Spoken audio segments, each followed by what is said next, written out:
नमस्कार दोस्तों, versus of wisdom में आपका स्वागत है। आज हम श्रीमद् भागवत पुराण के पंचम स्कंद के तृतीय अध्याय का अध्ययन करेंगे, जिसमें ऋषभदेव के पुत्र प्रियव्रत और उनके राज्य का वर्णन है। यह अध्याय हमें सिखाता है कि कैसे एक राजा अपने कर्तव्यों का पालन करते हुए भी आध्यात्मिक मार्ग पर चल सकता है। आइए इस ज्ञान की यात्रा पर चलें। प्राचीन काल में अजनाब वर्ष नामक एक समृद्ध और सुंदर भूमि थी। ये भूमि अपनी प्राकृतिक संपदा और आध्यात्मिक वातावरण के लिए प्रसिद्ध थी। इस भूमि पर नाभि नामक एक महान राजा का शासन था। राजा नाभि अपनी प्रजा के प्रति अत्यंत दयालु और न्यायप्रिय थे। वे अपने राज्य का संचालन धर्म के मार्ग पर चलते हुए करते थे, जिससे उनके राज्य में सुख और समृद्धि का वास था। राजा नाभि की पत्नी मेरुदेवी भी अत्यंत सुंदर और सद्गुणों से युक्त थीं। वे अपने पति के साथ मिलकर प्रजा की सेवा में लगी रहती थीं। दोनों ही भगवान विष्णु के परम भक्त थे और नियमित रूप से उनकी पूजा अर्चना करते थे। परंतु इतनी समृद्धि और सुख के बावजूद राजा नाभि के मन में एक चिंता थी। उनके कोई संतान नहीं थी जो उनके बाद राज्य का भार संभाल सके। एक दिन राजा नाभि ने अपने राज्य के सभी ऋषि मुनियों और विद्वानों को बुलाया। उन्होंने पूछा, हे ज्ञानियों, मैं और मेरी पत्नी संतान प्राप्ति के लिए क्या करें? विद्वानों ने एक मत से कहा, महाराज, आपको विष्णु यज्ञ करना चाहिए। भगवान विष्णु की कृपा से ही आपकी मनोकामना पूरी होगी। राजा ने तुरंत यज्ञ की तैयारियां शुरू करवा दी। राजा नाभि ने अपने राज्य के सर्वश्रेष्ठ पुरोहितों को बुलाकर विष्णु यज्ञ का आयोजन किया। यज्ञशाला को अत्यंत सुंदरता से सजाया गया। सोने के बर्तनों में घी, अन्न और अन्य सामग्री रखी गई। पवित्र मंत्रों के उच्चारण के साथ यज्ञ आरंभ हुआ। राजा नाभि और मेरु देवी दोनों ने व्रत रखकर पूरी श्रद्धा और भक्ति के साथ यज्ञ में भाग लिया। यज्ञ के दौरान राजा नाभि का मन पूरी तरह से भगवान विष्णु में लीन था। उनके हृदय में केवल एक ही इच्छा थी, भगवान की प्रसन्नता। उन्होंने मन ही मन प्रार्थना की, हे प्रभु, मैं संतान की कामना करता हूँ, परंतु मेरी सबसे बड़ी इच्छा आपकी कृपा प्राप्त करना है। यदि आप प्रसन्न हैं, तो मेरा जीवन सफल है। मेरु देवी भी पूरी भक्ति से यज्ञ में सम्मिलित थीं। राजा नाभि और मेरु देवी की अनन्य भक्ति और निष्कपट प्रेम से प्रसन्न होकर यज्ञ के मध्य में अचानक दिव्य प्रकाश प्रकट हुआ। उनका स्वरूप अत्यंत दिव्य था। पीतांबर धारण किए, 4 भुजाओं में शंख, चक्र, गदा और पद्म धारण किए हुए वे अपने अलौकिक तेज से सभी को मोहित कर रहे थे। भगवान विष्णु के प्रकट होते ही सभी ऋषि मुनि और पुरोहित आश्चर्यचकित रह गए। उन्होंने तुरंत स्तुति आरंभ की, हे जगन्नाथ, हे सर्वव्यापी प्रभु, आपके दर्शन पाकर हम धन्य हो गए हैं। आप अजन्मा हैं, फिर भी भक्तों के लिए जन्म लेते हैं। आप निराकार हैं, फिर भी साकार रूप धारण करते हैं। आपकी महिमा अपरंपार है। वे दोनों भगवान के चरणों में गिर पड़े और आंखों से आनंद के आंसू बहने लगे। राजा नाभि ने कहा, हे प्रभु, आपके दर्शन पाकर मेरा जीवन धन्य हो गया है। मैं और क्या मांगूं? आपकी उपस्थिति ही मेरे लिए सबसे बड़ा वरदान है। भगवान विष्णु ने मुस्कुराते हुए कहा, हे राजन, तुम्हारी और मेरु देवी की भक्ति निष्कपट है। तुम दोनों ने मुझे प्रसन्न कर लिया है। मैं तुम्हारी प्रार्थना से अत्यंत प्रसन्न हूँ। तुम्हारी इच्छा पूरी होगी। तुम्हें एक पुत्र प्राप्त होगा जो मेरा ही अंश होगा। वह लोगों को धर्म का मार्ग दिखाएगा और संसार का कल्याण करेगा। राजा नाभि ने विनम्रता पूर्वक पूछा, हे प्रभु, हम अल्पज्ञ मनुष्य आपके जैसे परमात्मा के पिता कैसे बन सकते हैं? यह तो हमारे लिए अकल्पनीय सौभाग्य है। भगवान ने उत्तर दिया, भक्ति का मार्ग ऐसा ही है। भक्त अपनी भक्ति से मुझे अपना बना लेता है। तुम्हारी भक्ति ने मुझे तुम्हारा ऋणी बना दिया है। भगवान विष्णु ने आगे कहा, तुम्हारा पुत्र ऋषभदेव कहलाएगा। वह धर्म, ज्ञान और वैराग्य का प्रतीक होगा। वह लोगों को आत्मज्ञान का मार्ग दिखाएगा और संसार में भक्ति का प्रचार करेगा। उसके माध्यम से मैं स्वयं इस धरती पर विचरण करूंगा।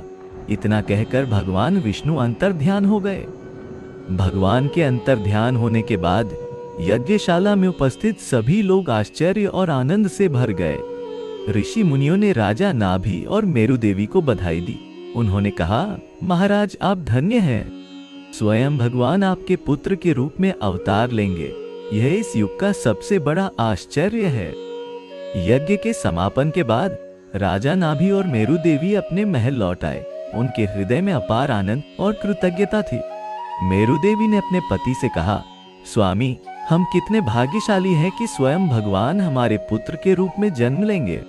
मैं इस दिव्य कृपा के लिए अपने को तैयार करूंगी। राजा नाभि ने भी प्रतिज्ञा की कि वे अपने राज्य में धर्म और भक्ति का और अधिक प्रचार करेंगे।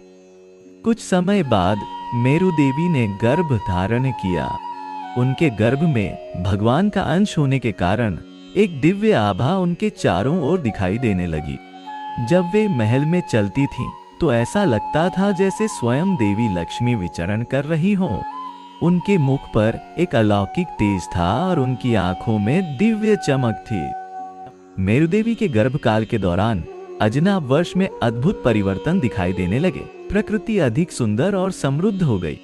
फूल अधिक खिले, फल अधिक मीठे हुए और पशु पक्षी अधिक शांत और प्रसन्न हो गए।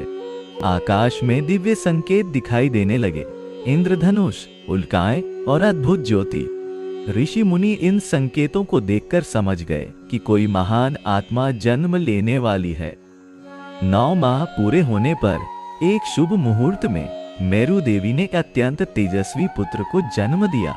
यह बालक ऋषभदेव कहलाएगा और संसार को धर्म का मार्ग दिखाएगा। आकाश से पुष्प वर्षा होने लगी और देवताओं ने दुंदुभियां बजाएं। नवजात शिशु ऋषभदेव अत्यंत सुंदर और तेजस्वी थे। उनके शरीर पर दिव्य चिन्ह थे जो उनकी अलौकिकता को दर्शाते थे। उनके मुख पर एक मंद मुस्कान थी जो सभी को मोहित कर रही थी। राजा नाभि और मेरु देवी अपने दिव्य पुत्र को देखकर आनंद से भर गए। उन्होंने तुरंत ब्राह्मणों को बुलाकर शिशु का नामकरण संस्कार करवाया। ब्राह्मणों ने शास्त्रों के अनुसार संस्कार किया और बालक का नाम ऋषभदेव रखा। उन्होंने कहा, यह बालक वृषभ बैल के समान शक्तिशाली और धर्म का वाहक होगा, इसलिए इसका नाम ऋषभदेव उचित है। राजा नाभि ने ब्राह्मणों और गरीबों को दान दिया और पूरे राज्य में उत्सव मनाया गया। जैसे जैसे ऋषभदेव बड़े होने लगे, उनमें असाधारण गुण दिखाई देने लगे। वे बचपन से ही अत्यंत बुद्धिमान, शांत और करुणामय थे। उन्होंने बहुत कम समय में ही सभी वेदों और शास्त्रों का ज्ञान प्राप्त कर लिया। उनकी स्मरण शक्ति अद्भुत थी। वे जो एक बार सुन लेते उसे कभी नहीं भूलते थे। ऋषभदेव की शारीरिक शक्ति भी अलौकिक थी। वे अपने समवयस्कों से कहीं अधिक बलशाली थे, परंतु उनमें अहंकार का लेश मात्र भी नहीं था। वे सदैव विनम्र और सेवा भावी रहते थे। अपने माता पिता और गुरुजनों का आदर करते थे और सभी प्राणियों के प्रति दया रखते थे। उनके इन गुणों से सभी लोग प्रभावित होते थे। राजा नाभि अपने पुत्र के असाधारण गुणों को देखकर अत्यंत प्रसन्न थे। उन्होंने अपने मंत्रियों से कहा, ऋषभदेव वास्तव में भगवान का अवतार हैं। उनमें एक साधारण मनुष्य के गुण नहीं हैं। वे मेरे पुत्र होने के साथ साथ मेरे गुरु भी हैं। मैं उन्हें राज्य का उत्तराधिकारी बनाना चाहता हूँ। जब ऋषभदेव युवा हुए तो राजा नाभि ने उन्हें राज्य के कार्यों में प्रशिक्षित करना शुरू किया। ऋषभदेव ने राजनीति, अर्थशास्त्र, दंडनीति और अन्य राजकीय विद्याओं में महारत हासिल की, परंतु उनका मन सांसारिक वैभव की अपेक्षा आध्यात्मिक ज्ञान की ओर अधिक आकर्षित था। वे अक्सर ध्यान में लीन रहते और आत्मज्ञान की खोज करते थे। राजा नाभि ने ऋषभदेव का विवाह जयंती नामक एक सुंदर और सद्गुणी कन्या से करवाया। जयंती भी एक आध्यात्मिक प्रवृत्ति की थी और ऋषभदेव के समान ही सरल और भक्तिमय जीवन जीती थी। उनके विवाह के बाद राज्य में और अधिक समृद्धि और खुशहाली आई। उनमें सबसे बड़े पुत्र का नाम भरत था, जिनके नाम पर बाद में इस देश का नाम भारत पड़ा। सभी पुत्र अपने पिता के समान ही गुणवान और धर्मपरायण थे, परंतु भरत में विशेष आध्यात्मिक प्रवृत्ति थी। उन्होंने अपने पुत्र से कहा, वत्स, अब तुम इस राज्य के शासक हो। धर्म के मार्ग पर चलते हुए प्रजा का पालन करो। मैं और तुम्हारी माता वानप्रस्थ आश्रम में प्रवेश करेंगे और अपना शेष जीवन भगवान के ध्यान में बिताएंगे। राजा नाभि और मेरुदेवी वानप्रस्थ आश्रम में चले गए और वहां भगवान विष्णु की भक्ति में लीन रहने लगे। कुछ वर्षों बाद उन्होंने अपना शरीर त्याग दिया और दिव्य लोक को प्राप्त हुए। ऋषभदेव ने अपने माता पिता के अंतिम संस्कार पूरे राजकीय सम्मान के साथ किए और उनकी स्मृति में दान पुण्य किया। ऋषभदेव ने राजा के रूप में अपने राज्य का शासन अत्यंत कुशलता से किया। उनके शासन काल में प्रजा सुखी और समृद्ध थी। उन्होंने धर्म और न्याय के सिद्धांतों पर आधारित शासन व्यवस्था स्थापित की।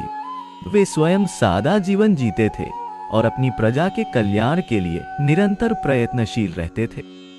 ऋषभदेव ने अपनी प्रजा को न केवल भौतिक समृद्धि बल्कि आध्यात्मिक ज्ञान भी प्रदान किया। वे नियमित रूप से धर्म सभाओं का आयोजन करते और लोगों को आत्मज्ञान, भक्ति और कर्मयोग का महत्व समझाते थे। उनके उपदेशों से प्रभावित होकर अनेक लोग आध्यात्मिक मार्ग पर चलने लगे।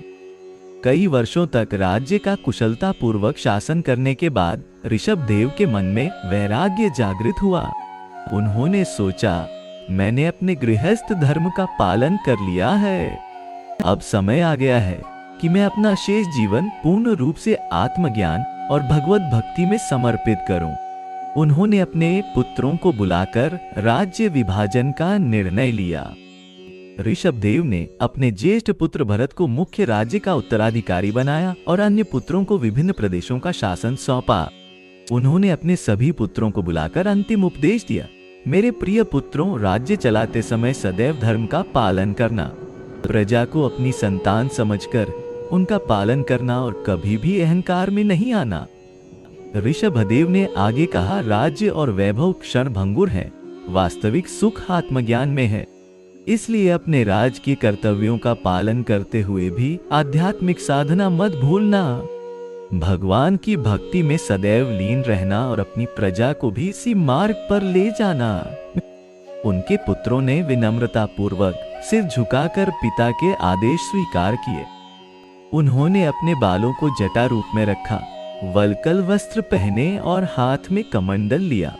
इस नए रूप में वे राजमहल से निकले और वन की ओर चल पड़े। उनके इस त्याग को देखकर सारी प्रजा आश्चर्यचकित रह गई। वन में जाकर ऋषभदेव कठोर तपस्या करने लगे। वे दिन रात ध्यान और साधना में लीन रहते थे। कभी कभी वे दिनों तक भोजन नहीं करते थे। उनका शरीर दुबला हो गया, परंतु उनके मुख पर दिव्य तेज और आत्मिक शांति झलकती थी। वे अपनी इंद्रियों को पूर्णतः वश में कर चुके थे और आत्मज्ञान की उच्चतम अवस्था को प्राप्त कर चुके थे। उनके चारों ओर एक दिव्य आभा मंडल था जो उनकी आध्यात्मिक शक्ति को दर्शाता था। उन्होंने योगाग्नि प्रज्वलित की और अपने प्राणों को ब्रह्मरंध्र से निकालकर परमात्मा में विलीन कर दिया। उस समय आकाश में दिव्य ज्योति प्रकट हुई और देवताओं ने दुंदुभियां बजाई। पुष्प वर्षा होने लगी और दिव्य गंध चारों ओर फैल गई। ऋषभदेव के महाप्रयाण का समाचार जब उनके पुत्रों को मिला तो वे सभी वन में आए और अपने पिता के पार्थिव शरीर का अंतिम संस्कार पूरे राजकीय सम्मान के साथ किया। भरत ने अपने पिता के स्थान पर एक भव्य मंदिर बनवाया जहां लोग ऋषभदेव की पूजा करने लगे। ऋषभदेव के जीवन और शिक्षाओं का प्रभाव पूरे राज्य पर पड़ा। भरत और अन्य पुत्रों ने अपने पिता के बताए मार्ग पर चलते हुए राज्य का शासन किया। उन्होंने प्रजा में धर्म और आध्यात्मिकता का प्रचार किया और ऋषभदेव के उपदेशों को जीवित रखा। भरत ने अपने पिता के सम्मान में अपने राज्य का नाम भारतवर्ष रखा, जो बाद में पूरे देश का नाम बन गया। इस प्रकार राजा नाभि और मेरु देवी की भक्ति से प्रसन्न होकर भगवान विष्णु ने ऋषभदेव के रूप में अवतार लिया और संसार को धर्म और आत्मज्ञान का मार्ग दिखाया। उनका जीवन त्याग, तपस्या और आत्मज्ञान का प्रतीक बन गया। आज भी ऋषभदेव को एक महान आध्यात्मिक गुरु के रूप में पूजा जाता है, जिन्होंने मानवता को सच्चे सुख का मार्ग दिखाया। मित्रों, आज हमने प्रियव्रत के जीवन से महत्वपूर्ण सबक सीखे। उनकी कहानी हमें सिखाती है कि भौतिक जिम्मेदारियों का निर्वहन करते हुए भी हम आध्यात्मिक उन्नति कर सकते हैं। यदि आपको यह ज्ञान पसंद आया तो कृपया हमारे चैनल को सब्सक्राइब करें और अपने विचार कमेंट्स में साझा करें। अगले एपिसोड में हम भागवत पुराण के और रहस्यों को उजागर करेंगे। धन्यवाद और शुभकामनाएं।